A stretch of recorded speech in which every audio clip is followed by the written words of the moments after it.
चलिए नमस्कार। स्वागत है आप सभी का। कुछ दो चार बातें करनी है आपके साथ, और वो बातें किस टॉपिक की होंगी, कैसी बातें करने वाला हूँ, आप सभी लोग ध्यान से समझिएगा।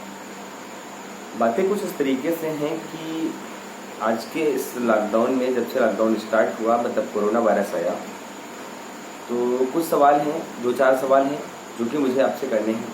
आप सभी लोग बताइएगा या कहीं पर हम गलत हैं, या सिस्टम गलत है, या फिर कौन गलत है। ये सारी चीज़ों को समझना है। आज की डेट में हो सकता है आज ना समझें तो कल को आपके लिए नुकसानदायक। यहाँ पर एक ऐसे वर्ग की बात कर रहा हूँ जो कि मेहनत करता है, जो कि मेहनत करने का प्रयास करता है, हर चीज़ को करने का प्रयास करता है। उन लोगों के बारे में बात कर रहा हूँ, ठीक है। तो आप देखिएगा कि बात यह है कि अब जब भी किसी टॉपिक की बात करते हैं, जैसे कि जब आपका ये कोरोना वायरस आया तो स्कूलों को अल्टीमेटली क्लोज किया गया, स्कूल बंद किए गए। वहाँ पर हुआ क्या कि आप ये समझ लीजिए कि 4 महीने हो गए। 22 मार्च को लॉकडाउन हुआ, और अमूमन बहुत सारे स्कूलों में और सारी जगह पर ऐसा होता है कि सैलरी जो होती है वो 22 तारीख, 22 तारीख, 25 तारीख या फिर 30 तारीख के बाद मिलती है, पिछले मंथ की सैलरी। तो जब मार्च का लॉकडाउन हुआ तो उन लोगों के पास, जो भी प्राइवेट वर्कर्स थे, जो लोग काम कर रहे थे, खासतौर पर शिक्षण संस्थानों में काम करने वाले लोगों के बारे में बात कर रहा हूँ, तो वो लोग कर रहे थे काम, तो उनको एक्चुअल में जो फरवरी था इसकी सैलरी मिलने वाली थी। कब ये मिलने वाली थी? 22 से 25 मार्च के बीच में, या हो सकता है इसके बाद में भी मिलने वाली थी।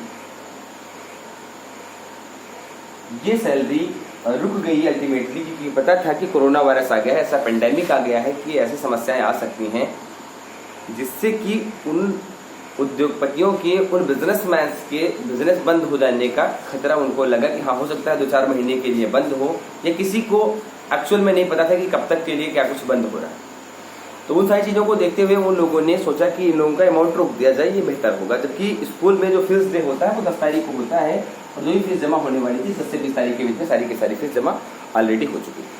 फिर भी वो सैलरी नहीं दी गई। देन उसके बाद चलाई गई ऑनलाइन क्लासेस, और ऑनलाइन क्लासेस की जो बात है, तो ऑनलाइन क्लासेस में सब कुछ पढ़ाया गया, टीचर्स ने मेहनत किया, मैंने मेहनत किया, जो कि आप लोगों के सामने आप देख सकते हैं। मेरे यूट्यूब चैनल पे जाकर के आप reading classes by Ravi sir check कर सकते हैं। वहाँ पर मैंने कितनी सारी क्लासेस स्कूल के लिए या बाकी जो टीचर्स हैं उन्होंने उन बच्चों को पढ़ाने के लिए अमूमन बहुत सारी मेहनतें की।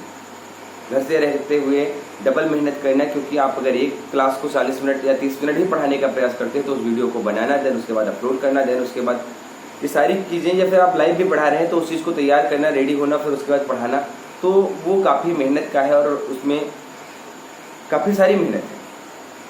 वो सारी चीज़ें की, फिर भी लास्ट में रिजल्ट क्या हुआ? कि आप देखिए अप्रैल, मई, जून, यहाँ तक मेहनत करके पढ़ाया गया।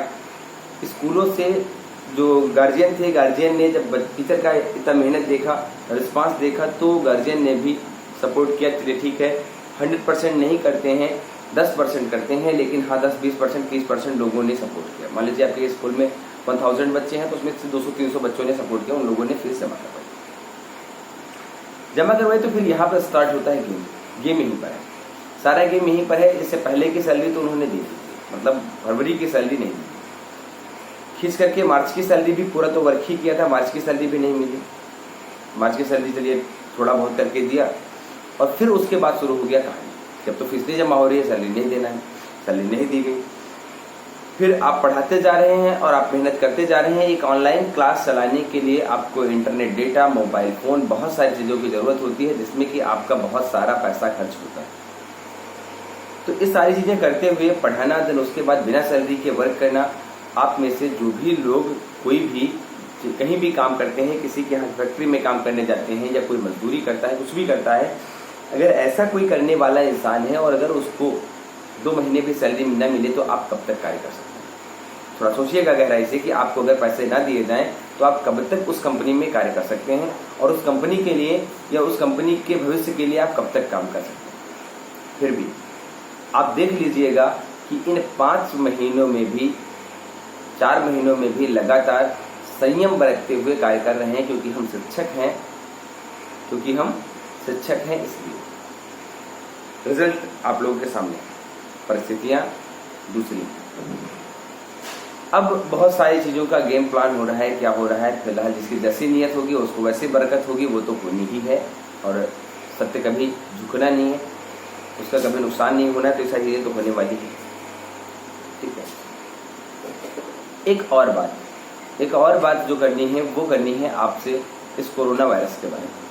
ठीक है। यहाँ पर ये है कि मान लीजिए एक एग्जाम्पल के साथ मैं आपको समझाऊंगा कि एक्चुअल में बताना क्या चाह रहा हूँ आपको, ये बताऊंगा। ठीक है। तो बताना ये है कि मान लीजिए आपके परिवार में आपका एक भाई इस टाइम मुंबई में या दिल्ली में है जहाँ पर बहुत ज़्यादा, या लखनऊ में है जहाँ पर कोरोना वायरस बहुत ज़्यादा फैला हुआ है। आपको पता है कि उसको कोरोना वायरस हो सकता है। ठीक है। वो आपके घर आता है, आपके गाँव आता है, आप क्या करेंगे? आप बताइए। आप उसको छोड़ देंगे खुला, उसको खुला छोड़ देंगे और बोल देंगे कि पूरे गाँव में लॉकडाउन लगा दिया? क्या ये संभव है? ये सही है? या फिर आप उसको बोलेंगे कि वो लॉकडाउन हो जाए, वो अपने आप को लॉकडाउन कर ले, अपने आप को एक जगह पर रोक ले, जिससे कि बाकी लोग सुकून से रह सकें? ठीक यही हालात है। 20 लाख, 30 लाख, 50 लाख, 1 करोड़ जितने भी लोग विदेश से भारत के थे जो आ रहे थे, उनको आसान था क्वारंटाइन करना, उनको आसान था बीमारी से दूर करना, उन लोगों से दूर करना। ठीक है। उनको एक जगह पर, क्योंकि उन्होंने जो किया वो बाहर थे, उनकी गलती नहीं है। ठीक है। वो आए, ये भी सही था, लेकिन उनके साथ दूसरे लोगों के भविष्य को बर्बाद करना, ये कौन सी नैतिकता है? ये कौन सी नैतिकता है और ये कौन सी होशियारी है? सिर्फ नैतिकता है नहीं, ये कौन सी होशियारी है जो ये बताती है कि आप एक के लिए 10 को लॉकडाउन कर दो? ठीक है। ये कहाँ तक सही है, आप लोग खुद विचार करिएगा। यहाँ पर सरकार की नीतियाँ और सारी चीज़ें जो कि गलत हैं, पूर्णतः गलत है। आप खुद समझिएगा गहराई से। अभी आज की डेट की मैं बात कर रहा हूँ, ऐसे ही हालात चाइना और इटली सारी जगह पर थे। उसके बाद भी भारत बाहर के लोगों को बुला करके अपने यहाँ, और उनको ना रोकते हुए, उनको ना क्वारंटाइन करते हुए, सिर्फ और सिर्फ इन्होंने जो कार्य किया वो क्या किया? पूरे देश में लॉकडाउन लगाने का, जो कि पूरी तरीके से गलत था, जिसकी वजह से आज हजारों लोग बेरोजगार हैं, बेघर हैं, बर्बाद हैं। और इसका खामियाजा ये भी, जो भी जैसा करता है वो वैसा भुगतता है। ठीक है। तो सिर्फ बात इतनी सी थी। आप सभी लोग गहराई से सोचिएगा और उसके बाद आगे जो भी आप लोगों को करना है वो करिएगा। Thank you so much.